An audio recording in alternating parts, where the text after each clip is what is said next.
नमस्कार, आदाब, मैं शहर आसिफ। स्वागत है आप सभी का सियासत टीवी के साउथ इंडिया एक्सप्रेस में। अब देखते हैं मुख्य समाचार।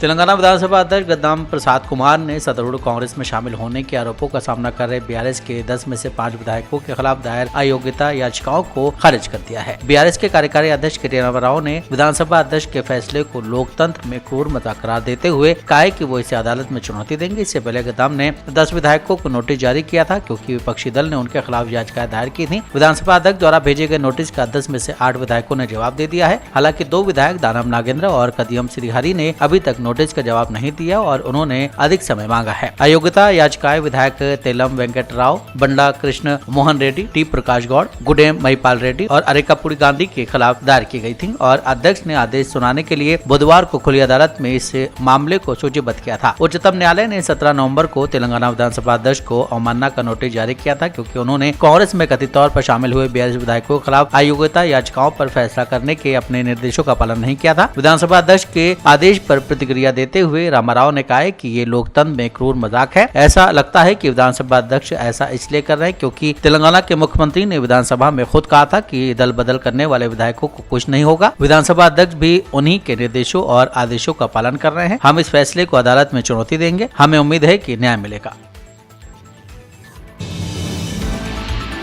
भाजपा नेता सीटी रवि ने नेशनल हेराल्ड मामले पर कहा है कि सोनिया गांधी से लेकर इस मामले से जुड़े अन्य नेता बेल पर ही बाहर हैं। वो लोग पूर्ण रूप से निर्दोष हैं। कोर्ट ने ये नहीं कहा है। तकनीकी आधार पर ईडी चार्जशीट को रद्द किया गया है। इसका मतलब फिर शिकायत दर्ज कर चार्जशीट दायर की जा सकती है और जांच शुरू हो सकती है। वहीं सुप्रीम कोर्ट ने अभी अपना फैसला नहीं सुनाया है। इसका मतलब वो अभी भी दोषी हो सकते हैं।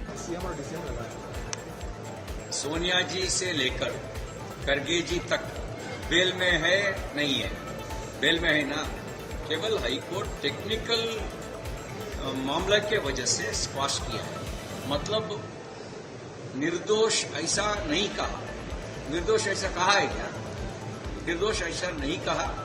टेक्निकल ग्राउंड पर चार्जशीट को स्क्वाश किया है। मतलब फिर आप एफआईआर दाखिल करके जांच करके फिर चार्जशीट डाल सकता है। निर्दोष ऐसा नहीं कहा है। और सुप्रीम हाई कोर्ट के ऊपर सुप्रीम कोर्ट भी है। सुप्रीम कोर्ट ऐसा जजमेंट दिया नहीं। मतलब अभी भी आपराधित है, अभी भी दोषी है। क्लीन चिट दिया नहीं कांग्रेसियों के ऊपर। क्लीन चिट दिया है क्या? सबसे बड़ा सवाल यह है कि जिस तरीके से सीबीआई ईडी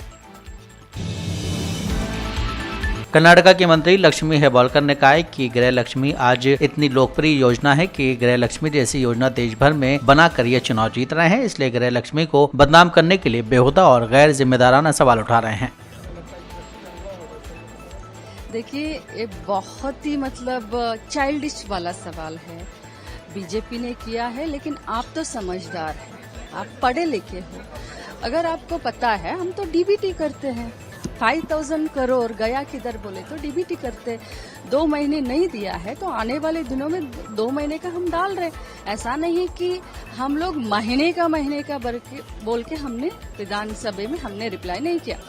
आज तक 23 किस्तों में इंस्टॉलमेंट हमने दिया है। 23 इंडिविजुअल 1 करोड़ 26 लाख महिलाओं को 46,000 ईच मिला है करके हमने बोला है।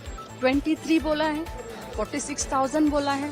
अभी तक 22,000 करोड़ हमने गृहलक्ष्मी को दिया है करके बोला है। इसमें तो 2 राय नहीं है। उस दिन भी मैं इसी राय में कायम थी और आज भी इसी राय में मैं कायम हूँ। और फरवरी मार्च वो अगर नहीं आए हैं, जब मैं जाके पूछताछ किया, फाइनेंस डिपार्टमेंट जिस दिन हम महीना खत्म होता है तो हम फाइल रेडी करके फाइनेंस डिपार्टमेंट को भेजते हैं कि आप पैसा हमको दे दीजिए बाबा, ताकि हम गृहलक्ष्मी के अकाउंट में हम डाल सके। This is completely responsibility of a finance department और माननीय मुख्यमंत्री फाइनेंस डिपार्टमेंट के मंत्री है। और जब भी वो हमको पैसा रिलीज करते हैं तो हम पैसा वो गृहलक्ष्मी जी अकाउंट में हम रिलीज करते हैं। इसमें गफला, इसमें मिस अप्रोप्रिएशन, इसमें कांड क्या है? ये तो डायरेक्ट बेनिफिशियरी है ना। ये विपक्षी सांसदों ने अल्पसंख्यकों पर अत्याचार का मुद्दा उठाया और संसद परिसर में विरोध प्रदर्शन किया। इस पर बोलते हुए कांग्रेस सांसद केसी वेणुगोपाल ने कहा कि हम साफ तौर पर अल्पसंख्यक समुदायों, खासकर ईसाई समुदाय के खिलाफ अत्याचारों को रोकने की मांग कर रहे हैं। जब भी चुनाव आते हैं, केरल के भाजपा नेता केक लेकर ईसाई नेताओं से मिलने की कोशिश करते हैं, लेकिन छत्तीसगढ़ में क्या हुआ, मध्य प्रदेश में, ओडिशा में, राजस्थान में, अब तिरुवनंतपुरम में, ये पूरी तरह से निंदनीय और दुर्भाग्यपूर्ण है। कल तिरुवनंतपुरम में क्या हुआ, उन्होंने क्रिसमस कैरोल गाने की इजाजत नहीं दी। उन्होंने कहा कि उस गाने के साथ आरएसएस का गाना भी गाना होगा। इस देश का क्या होगा? हर जगह वो ईसाइयों और अल्पसंख्यकों पर हमला कर रहे हैं। वो चर्चों, पादरियों, ननों पर हमला कर रहे हैं। आजकल इस देश में कोई धार्मिक आजादी नहीं है। ये सभी गतिविधियां पुलिस और सरकारी मशीनरी के समर्थन से की जा रही हैं। इसलिए हम केरल पर पूरा यूडीएफ अल्पसंख्यकों के खिलाफ अत्याचारों के खिलाफ मजबूती से खड़े हुए हैं।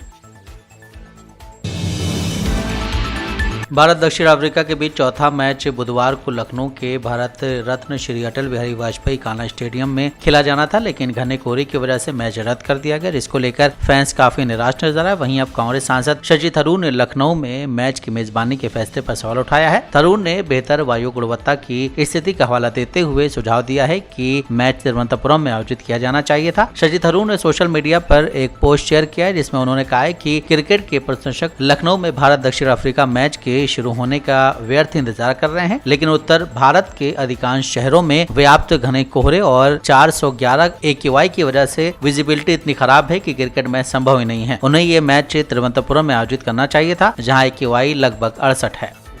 इसे मैं कह रहा हूँ कि आइए, हमारे दक्षिण भारत में तो ये पोल्यूशन का ये विषय तो है ही नहीं, ये फॉग तो नहीं है, हमें बॉल दिखाई देगा, हम अच्छे खेलेंगे और क्रिकेट फैंस को अभी ऐसा ये नाराज होने की जरूरत नहीं पड़ी। बस यही बोला। BCCI Vice President Rajiv Shukla is saying that entire North India is affected in these. Correct. So Dubai scheduled matches in North India this time. का schedule them in South India. Rajiv जी खड़ा है वहाँ, मैं उससे कहूँगा साउथ इंडिया में आके खेलो इस वक्त। हाँ, बस यही बात, यही देखिए, सारे तो एक ही पेज पे बच्चे मुझे जाना। हाँ देखिए राजीव जी, मैं कह रहा था कि ये जनवरी में नॉर्थ इंडिया में मैच शेड्यूल करने के अलावा आइए केरला। नहीं, वो केरल बात नहीं, लेकिन ये शेड्यूलिंग में ध्यान देना पड़ेगा कि 15 दिसंबर से 15 जनवरी तक बिल्कुल जो है मैचेस, वो अगर नॉर्थ इंडिया बैठ के जो तो अच्छा आगे ध्यान में रखेंगे। केरल को तो मिलते, ये तो रोटेशन पॉलिसी है तो मिलेगा। लेकिन आप इस पीरियड में दिसंबर 15 से जनवरी 15 सारी जगह मैच थोड़ा केरल में शिफ्ट कर दिए जाएंगे। यही अच्छा होगा ना हमारे लिए, अच्छी बात है, धन्यवाद सर। पॉल्यूशन को लेकर वो है नहीं ना। संसद का शीतकालीन सत्र चल रहा है। ये सत्र काफी हंगामेदार रहा। इस सत्र के दौरान सबसे ज्यादा चर्चा मनरेगा की जगह लाए गए दूसरे बिल की हो रही है। आज भी संसद में कांग्रेस नेता प्रियंका गांधी वाड्रा ने प्रदूषण और मनरेगा में हो रहे बदलाव को लेकर अपनी बात रखी। इस दौरान उन्होंने एक समस्या को लेकर केंद्रीय सड़क मंत्री गडकरी से मुलाकात की मांग की। इस पर नितिन गडकरी की तरफ से भी तुरंत जवाब दिया गया। इसके साथ ही प्रश्नकाल खत्म होते ही प्रियंका से मुलाकात की। प्रियंका गांधी ने नितिन गडकरी से चंडीगढ़ शिमला रूट को लेकर सवाल किया था। इसके बाद उन्होंने ये भी कहा कि सर, मैंने अपने संसदीय क्षेत्र के कामों के लिए जून से आपसे मिलने का समय मांगा है, कृपया हमें समय दे दीजिए। प्रियंका गांधी ने जब भरी संसद में नितिन गडकरी से मुलाकात का समय मांगा तो उन्होंने भी इस पर तुरंत जवाब दिया। उन्होंने कहा कि कोई भी अपॉइंटमेंट की जरूरत नहीं है, हमारे यहाँ दरवाजे हमेशा खुले रहते हैं। आप अभी प्रश्नकाल के बाद मेरे संसद के ऑफिस आइए, मैं आपसे बात करता हूँ और आपकी बात सुनता हूँ। शायद प्रियंका गांधी ने भी गडकरी से इस तरह के जवाब की उम्मीद नहीं की थी। खैर, प्रश्नकाल समाप्त होते ही गडकरी और प्रियंका गांधी के बीच मुलाकात हुई, उसका वीडियो भी सामने आया है। साउथ इंडिया एक्सप्रेस यहीं समाप्त होता है। मुझे दें इजाजत, आप बने रहें सियासत टीवी के साथ।